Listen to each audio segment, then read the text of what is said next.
FDA has now deauthorized the Pfizer monovalent booster for public use. This follows the same change a few weeks ago for the Moderna monovalent booster. These vaccinations will no longer be available through the Adams County Health Department in favor of the bivalent boosters, which are said to offer better protection against more recent strains of the COVID virus.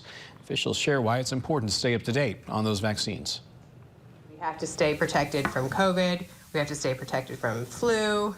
You talk about RSV during that time season. We have to protect ourselves so that we can continue life as we are. And for those over 65 years old or diagnosed with immunocompromised, professionals recommend you receive a second dose 4 months after receiving the first bivalent booster.